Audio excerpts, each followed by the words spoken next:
What if I told you that the future of Western civilization was decided not by brilliant strategy, but by a series of mistakes, a botched retreat, and sheer stubbornness?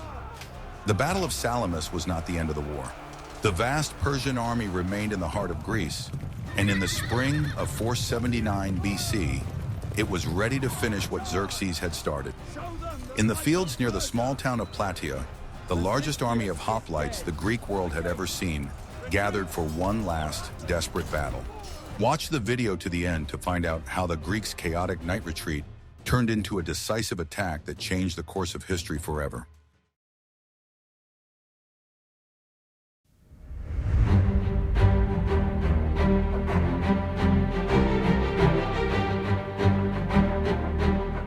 I will reveal to you a secret that changes everything. The Battle of Salamis was not the end. Although Xerxes' fleet was destroyed, his land army remained virtually intact. The King of Kings returned to Asia, but he left his most capable and ambitious commander, Mardonius, in Greece. He commanded an elite army consisting of tens of thousands of the empire's finest warriors, including the famous Immortals. It was an army hardened in battle and loyal to its commander, who was eager to prove to his master that Greece could be conquered. Mardonius was not just a governor. He was the driving force behind this new phase of the war. Unlike Xerxes, he was not burdened by imperial pride to the same extent. He was a cunning strategist and a pragmatic politician. He understood that the Greek alliance was fragile and could be destroyed not only by force but also by intrigue. He spent the winter of 479 BC in Thessaly, regrouping his forces and preparing for the spring campaign, which was to be decisive. Mardonius's first target was Athens. He knew that the Athenians were the soul of resistance at sea and that their fleet still posed a threat. He sent an envoy, the Macedonian king Alexander the to them with an incredibly generous offer. Mardonius offered the Athenians not only peace, but also complete forgiveness, the restoration of their city at Persia's expense, and even the expansion of their territories. In essence, he offered them to become privileged allies of Persia and Greece.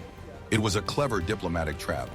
By accepting the offer, Athens would betray the common cause and effectively hand over the keys to Greece to Mardonius.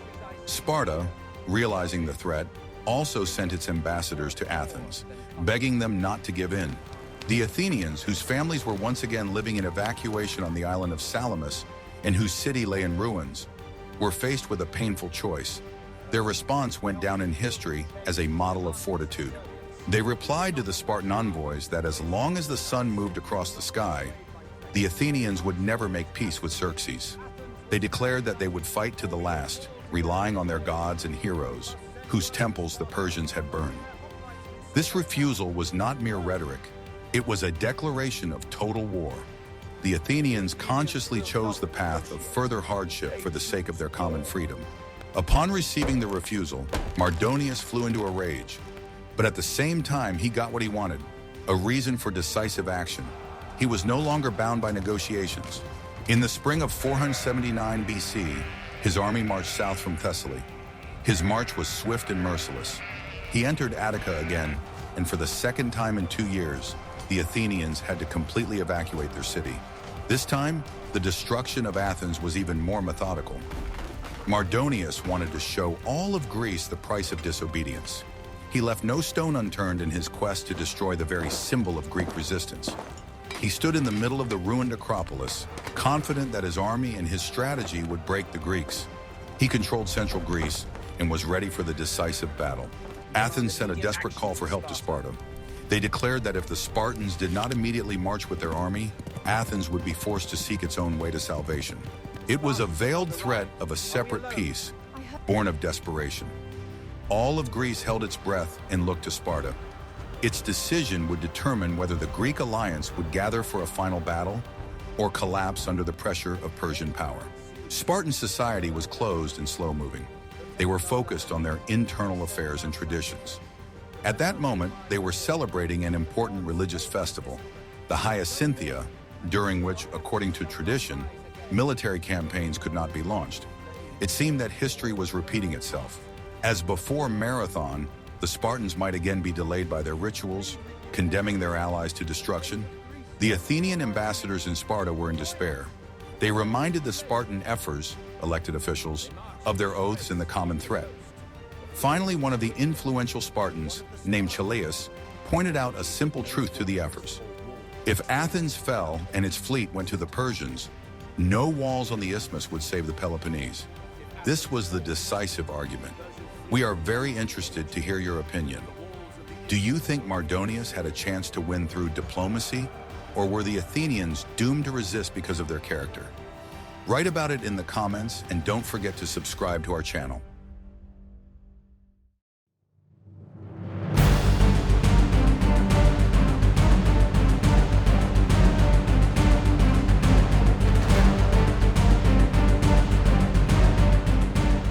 Are you ready to learn the truth about how Sparta's slowness nearly destroyed Greece? Secretly under cover of night, so as not to disturb the formal festive peace, Sparta began mobilizing. 5,000 hoplites, full citizens of Sparta, accompanied by thousands of helots, servants, and lightly armed warriors, marched out of Laconia. It was the largest army Sparta had ever sent beyond its borders. It was led by the regent Pausanias, nephew of the famous King Leonidas.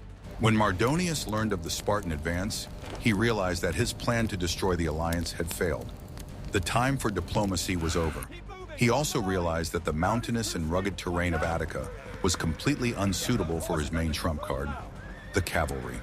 He needed a battlefield where his cavalry could maneuver and crush the heavy Greek phalanx. He made a decision that determined the location of the future battle. The Persian commander began a systematic retreat from Attica. He moved north to Boeotia. This region was ideal for him for several reasons. First, its main city, Thebes, was an active ally of Persia. This provided Mardonius with a secure rear, a supply base, and a loyal local population. Second, the plains of Boeotia, especially the area near the Asopus River, were wide and flat, an ideal field for cavalry attacks. Mardonius did not simply retreat, he lured the Greeks into territory that was advantageous to him. He positioned his army on the northern bank of the shallow Asopus River. Behind him, he ordered the construction of a huge fortified camp, a wooden fortress that would serve as both a warehouse and a last line of defense. His position was impeccably chosen. He controlled the plain and had a safe haven. Meanwhile, the Greek forces were gathering. The Spartans were joined by contingents from Corinth, Megara, Sicyon, and dozens of other city-states of the Peloponnese. They crossed the isthmus and joined forces with the Athenian hoplites, commanded by Aristides. Together they marched into Boeotia, following Mardonius. It was a motley army, united only by a common threat. The Greek army took up position on the slopes of Mount Kithaeron, south of the Persian camp. This was also a well-thought-out tactical move. The slopes and foothills protected them from attacks by the Persian cavalry, and the height gave them a good view of the battlefield. However, this position also had its drawbacks. It was exposed, and the army's supply of water and food through the mountain passes was vulnerable. Thus began the famous standing at Plataea. Two huge armies stood facing each other, separated by the river Asopus and the no-man's land of the plain. No one dared to attack first. Pausanias did not want to send his hoplites down to the plain, where Mardonius' cavalry awaited them. Mardonius, in turn, did not want to storm the fortified positions of the Greeks on the hills, where his cavalry would be useless. A stalemate ensued, which lasted more than 10 days. It was a war of nerves, endurance, and minor skirmishes. Every day, the Persian cavalry rode out onto the plain, trying to lure the Greeks out. They rode up to the Greek ranks, shouting insults and shooting at them with their bows. The Greek hoplites stood in formation, shielding themselves with their shields, and endured. Mardonius was confident that time was on his side. He had a large, well-supplied camp in control of the fertile plain.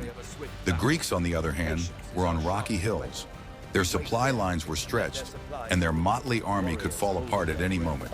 He decided to wear them down without engaging in a general battle. This tactic began to bear fruit. The Megarian contingent, which occupied the most exposed position, had a particularly difficult time.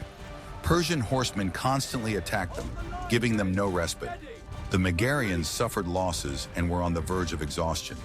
Their commander sent a messenger to Pausanias with a message that they could no longer hold their position. What role do you think religious festivals play in times of great crisis? But even this army was not prepared for what the Persians had in store for them. In the next chapter, you will learn about the first clash that nearly broke the spirit of the Greeks.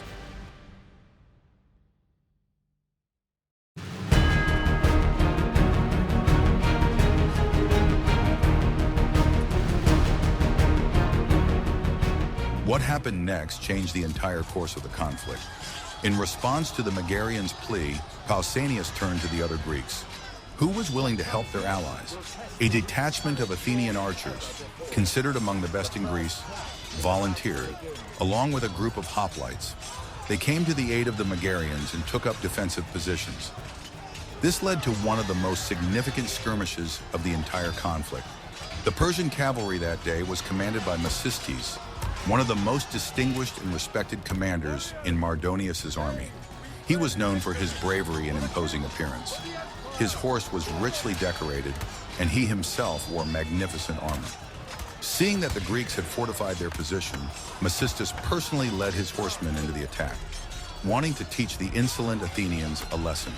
A fierce firefight broke out. Persian horsemen circled around the Greek position, showering them with arrows. The Athenians responded with well-aimed shots from their bows. At one point, in the heat of battle, Masistius's horse was stopped. The imposing commander found himself on the ground, and at that moment the Athenians rushed towards him. The Persian horsemen, seeing that their leader was in trouble, dismounted and tried to fight them off. A fierce hand-to-hand battle ensued around the fallen commander. Masistius' armor was so strong that the Athenians could not immediately find a weak spot. But in close combat, the infantry had the advantage. Soon, the Persian commander was defeated. The loss of Masistius came as a shock to the Persians. They had never seen such a high-ranking commander fall in a simple skirmish. They retreated in complete confusion, leaving the body of their leader on the battlefield. For the Greeks, it was an incredible moral victory. Not only had they withstood the attack of the best Persian cavalry, but they had also defeated their renowned commander. Masistius' body was brought to the Greek camp. It was a truly triumphant event. Soldiers from different cities flocked to see the defeated enemy. It was the first real sign that the Persians could be defeated. The Greeks' confidence in their own strength increased dramatically. Encouraged by this success, Pausanias decided to change the disposition. He ordered the entire army to descend from the slopes of Cathaeron and take up a new, more convenient position. The army moved closer to the Persian camp, positioning itself along a ridge that provided natural protection. The Spartans and Thebans occupied the right flank, the flank of honor. The Athenians held the left flank. The center consisted of contingents from the other cities. The new position was better for defense, but it had one critical vulnerability that the Greeks did not initially consider. Their main source of water, the Gargantuan spring, was located at the foot of the hill on which the right flank stood. This spring was large and full of water, but it was relatively open and vulnerable to attacks from the plain. Mardonius was furious about the loss of Masistius. He realized that the tactic of small skirmishes no longer worked and only lifted the spirits of the Greeks. He needed to change his strategy. He saw the new disposition of the Greeks and immediately noticed their vulnerabilities, the water source and supply lines which still stretched across the mountain passes. He decided to switch to a new tactic: war of attrition. He ordered his cavalry to focus their efforts not on frontal attacks, but on two key points. The first group of horsemen was sent to the rear of the Greek army, to the passes of Kyderon, to intercept food convoys. The second and main group was ordered to deprive the Greeks of access to water at all costs. If you appreciate such in-depth tactical analysis, show it by liking this video.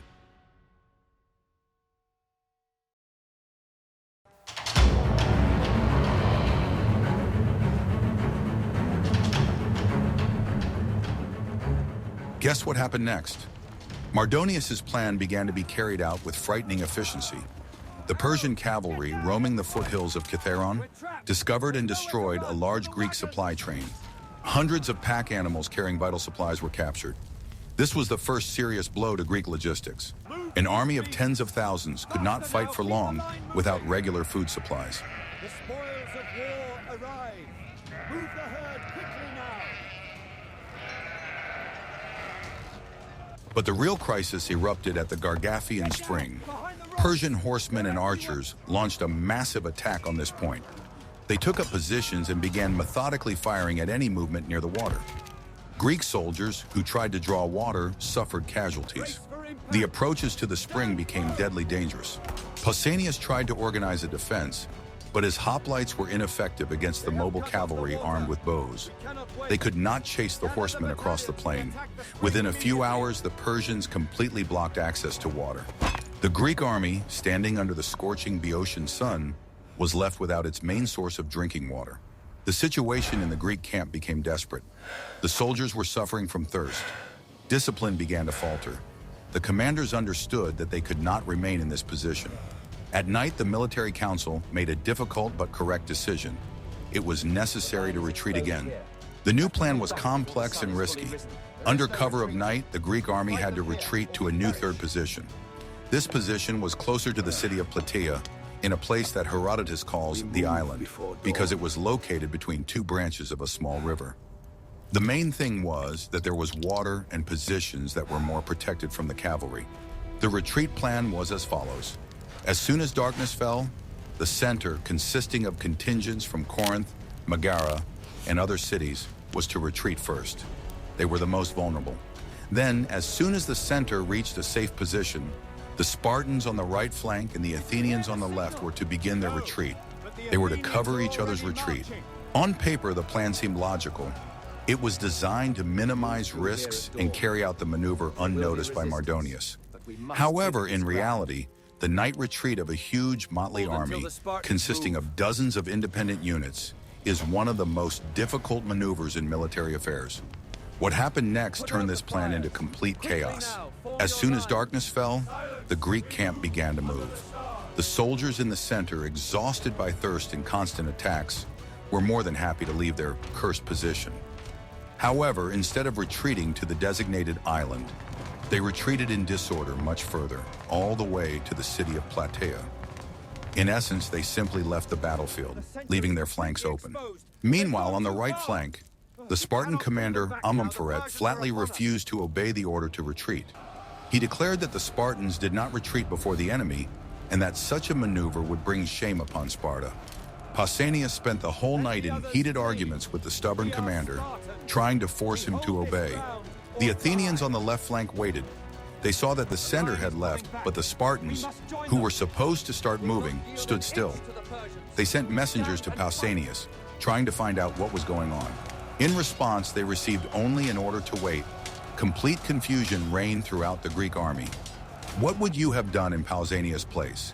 In the next chapter, you will learn how this order to retreat turned into complete chaos.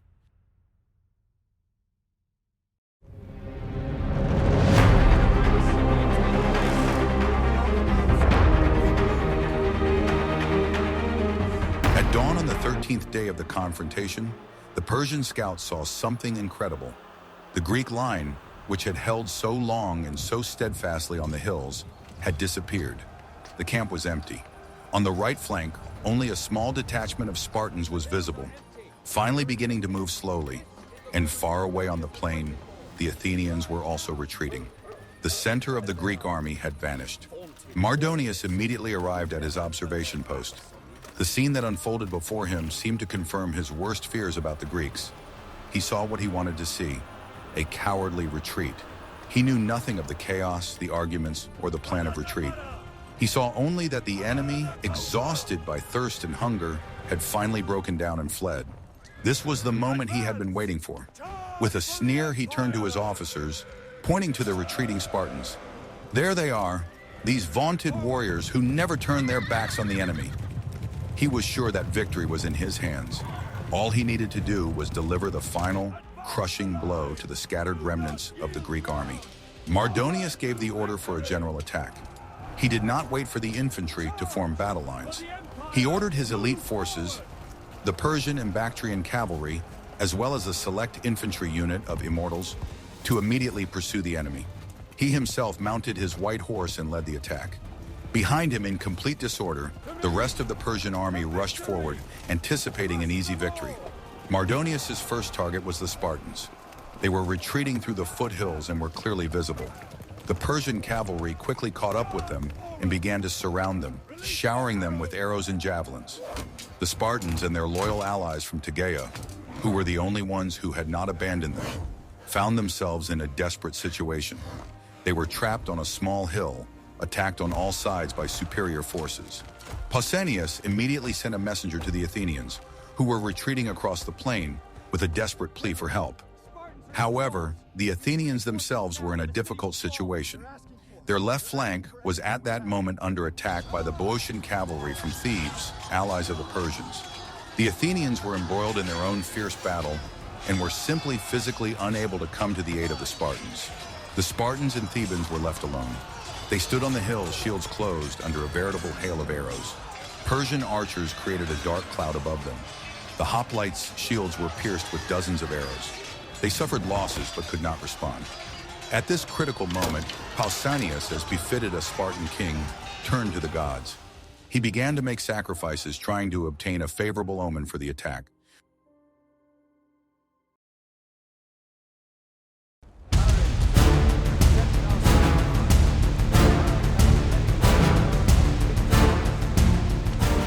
What if I told you that the greatest victory in Greek history began with a mockery? It was Mardonius' mockery of the cowardly Spartans that became his fatal mistake. He broke the main rule of war, which he himself had followed all these days. He allowed the hoplites to impose their battle on him. He traded the tactical advantage of his cavalry and archers for chaotic hand-to-hand combat. The battle on the hillside was a clash of two different military philosophies. The Persian infantry was brave and numerous, but their equipment was designed for maneuverable combat. Their woven shields could not withstand the onslaught of the Spartans' heavy bronze shields. Their short spears and swords were useless against the long dory, the Spartan spears, which struck them from a greater distance. The Spartans and Thebans were like an armored steamroller. Step by step, in unison, the phalanx pushed back the Persians. The Greek hoplites were protected by helmets, armor, and daggers. The Persians, many of whom were lightly clad, found themselves at a severe disadvantage. Despite this, they fought with desperate bravery, grabbing the Spartan spears with their hands, trying to break or pull them out. Mardonius saw that the situation was getting out of control. He was no coward. At the head of his bodyguard, thousands of select Persian aristocrats, he threw himself into the thick of the battle. He tried to inspire his soldiers by his example and turn the tide of battle. He and his guard fought fiercely, and for a time they managed to halt the advance of the Greeks. This moment was the climax of the entire battle. On a small patch of land, the two best warriors of their worlds clashed. Pausanias, regent of Sparta, leading the phalanx, and Mardonius, the Persian commander, fighting on horseback surrounded by his guard. Everything depended on the outcome of this duel. The Spartans, seeing their main enemy before them, focused all their attacks on Mardonius' unit. In the chaos of battle, the Persian commander was clearly visible on his white horse, and at that moment, the inevitable happened. In the thick of battle, Mardonius was struck down. With the fall of their leader, who was the heart and soul of the entire Persian army, something broke. Panic swept through the Persian ranks. Soldiers who had just been fighting with desperate bravery, seeing the fall of their leader, faltered and ran. At first it was a few, then dozens, and then the entire Persian line of defense fell apart. A panicked retreat began. Thousands of Persians rushed to the only place that seemed safe to them, their fortified camp on the other side of the Asopus River. At that moment, another Persian commander, Artabazus, entered the battle. He commanded a large reserve corps. Artabazus was an experienced and cautious general. From the very beginning, he did not approve of Mardonius' plan to engage in a decisive battle. Seeing that Mardonius had been defeated and the army was fleeing, he did not get involved in a lost battle. Artabazus made the only correct, albeit cynical, decision. He turned his corps, numbering several tens of thousands of fresh soldiers, and, without engaging in battle, began an organized retreat. He did not go to the camp. He led his men north towards the Hellespont. He saved the part of the army that could still be saved, effectively leaving the rest to their fate. The Spartans and Thebans pursued the fleeing Persians all the way to the camp. They were exhausted but elated by their victory. They caught up with those who had fallen behind, but the main body of fugitives managed to take refuge behind the wooden walls of their camp. The gates slammed shut, and the Persians took up defensive positions on the walls. The first stage of the battle was over. Do you think this was a mistake born of arrogance or a logical tactical move? In the next chapter, we will see what happens when the Spartans are pushed to the wall.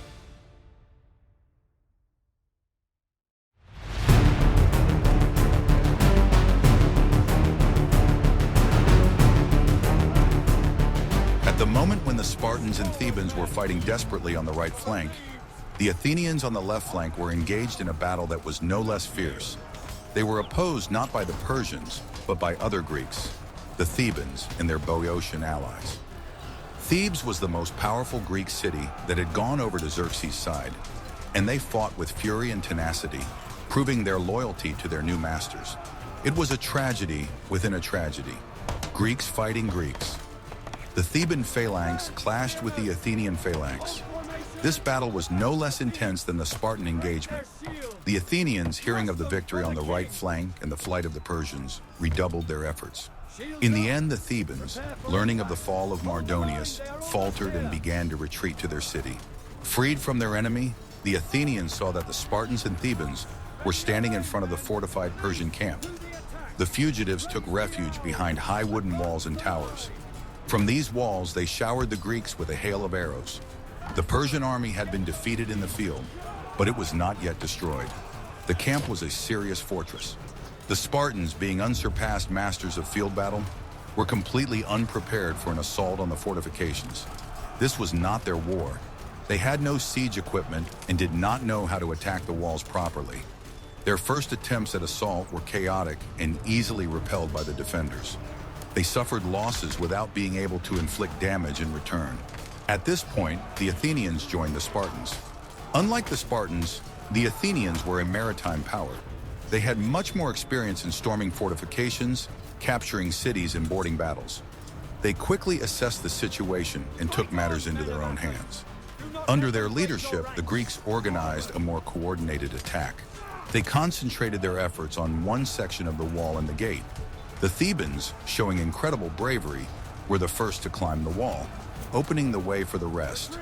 At the same time, the Athenians managed to break through the gate. A flood of Greek hoplites poured into the Persian camp. What happened next was no longer a battle, but the completion of the rout. The demoralized Persians, who had lost their leader and were trapped, were unable to offer any organized resistance. They were scattered and defeated. The Greek anger that had been building up over years of occupation, destroyed cities, and burned temples found its outlet within the walls of this camp.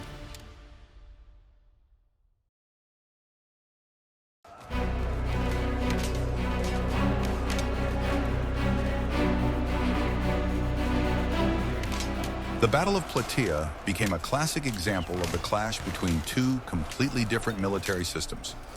The Persians had numerical superiority, excellent cavalry, thousands of archers, and the virtually inexhaustible resources of a vast empire. The Greeks had the best heavy infantry in the world, but their army was a coalition torn by internal contradictions. Persian tactics were based on maneuvering and range combat. Their cavalry was supposed to wear down the enemy, while their archers disrupted their ranks with a hail of arrows. After that, the infantry would enter the fray to finish off the broken enemy. This system worked perfectly on the open plains of Asia against less organized armies. Greek tactics, on the other hand, focused on a single decisive strike. The hoplite phalanx was a living wall of bronze and iron. Its strength lay in unity, discipline, and weight. The hoplite was clad in armor, protected by a large round shield, and armed with a long spear. The phalanx was almost invulnerable from the front, but extremely slow and vulnerable from the flanks and rear. Mardonius understood this tactical disadvantage perfectly well. Throughout the days of confrontation, he did everything possible to prevent a direct clash between his infantry and the Greek phalanx. He used his cavalry to cut off supplies and his archers to wear down the Greeks from a distance. His strategy was correct. He forced the Greeks to retreat by depriving them of water and food. His fatal mistake was that he misinterpreted this retreat. He took a tactical maneuver, albeit a chaotic one, for a complete rout. In his arrogance, he decided that the Greeks were broken and drove his army into an unprepared attack to reap the laurels of victory. He forgot the main rule of fighting a phalanx: never attack it head-on in open terrain. When the Spartans and Thebans turned and counterattacked, they fought on their own terms. It was the battle they had been born and trained for their entire lives. On the hillside, the cavalry was useless, and the archers could not shoot for fear of hitting their own men. It all came down to a simple confrontation of armor against armor and spear against spear. In this confrontation, the Persian infantry didn't stand a chance. Their woven shields, effective against arrows, were useless against the phalanx battering ram. Their short spears couldn't reach the Greeks, who stabbed them from behind their wall of shields. The bravery of the Persian warriors could not compensate for the superiority of Greek equipment and tactics. The Battle of Plataea is not a story of a brilliant commander. Pausanias was stubborn, indecisive, and had difficulty controlling his allies. His retreat plan was a disaster. Victory was achieved in spite of strategy, not because of it. It was won by ordinary soldiers. The Thebans, who were the first to charge, and the Spartans, who methodically did their job even under a hail of arrows.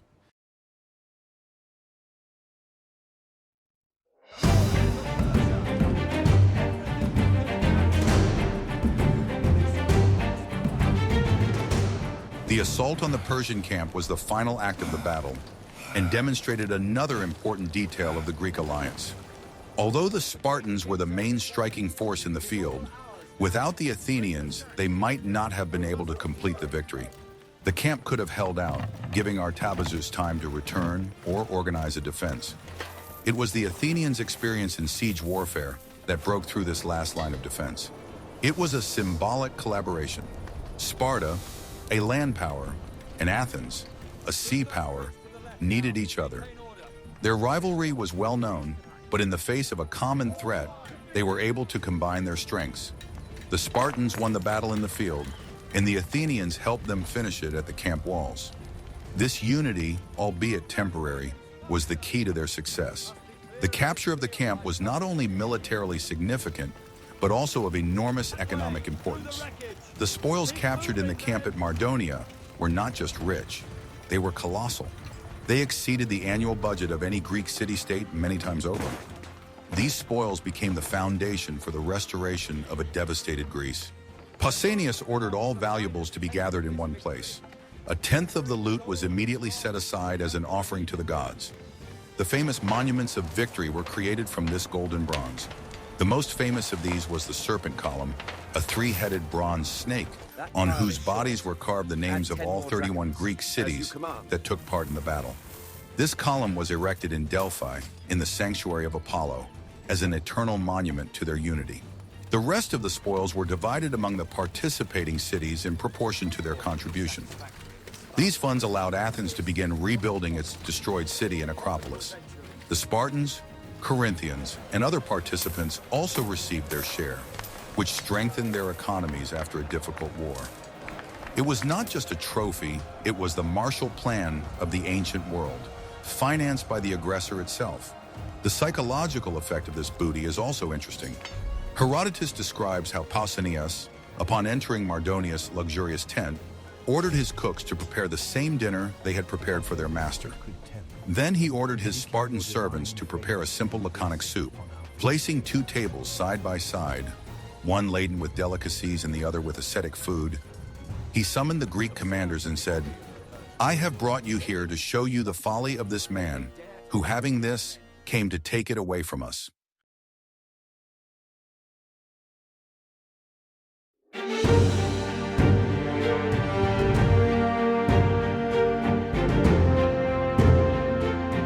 The Battle of Plataea, unlike Marathon or Salamis, often remains in the shadows. There was no brilliant strategy or brilliant commander. It was a dirty, chaotic soldiers' battle, won by stubbornness, fortitude, and superior equipment. But in terms of its significance, it perhaps surpasses them all. Marathon stopped the first attempt, Salamis broke the naval power, but it was Plataea that finally destroyed the invading land army and ended the war. The complete destruction of Mardonius' army meant that the Persian Empire would never again attempt to conquer mainland Greece by force. The threat from the east that had hung over Hellas for decades was lifted. This ushered in a new era for Greece, a period we now know as Classical Greece. It was a time of incredible cultural, philosophical, and political flourishing, made possible only by this victory. The legacy of Plataea was twofold. On the one hand, it was a triumph of pan-Hellenic unity. Never before, and perhaps never since, have so many Greek cities fought side by side for a common cause. The serpent column at Delphi became an eternal reminder of this moment. They proved to themselves that by uniting, they could defeat any empire in the world, even the most powerful. On the other hand, this victory sowed the seeds of future conflict. The Persian threat was the glue that held Sparta and Athens together. Once that threat disappeared, the old rivalry flared up with renewed vigor. Athens, emboldened by its role in the victory, created the Delian League to defend against future Persian attacks, which it quickly turned into its own maritime empire. Sparta, seeing the growth of Athenian power, watched with suspicion. It remained the leader of the Peloponnesian League, a land power that embodied conservative values. The power vacuum left by Persia began to be filled by two Greek superpowers. Their clash became inevitable and resulted in the devastating Peloponnesian War, which ended the Golden Age born at Plataea. Thus, the Battle of Plataea stands at a crossroads in history. It ends one great war, the Greco-Persian War, and begins a new internal struggle for hegemony within Greece itself. It was a triumph of freedom, but one that did not bring lasting peace.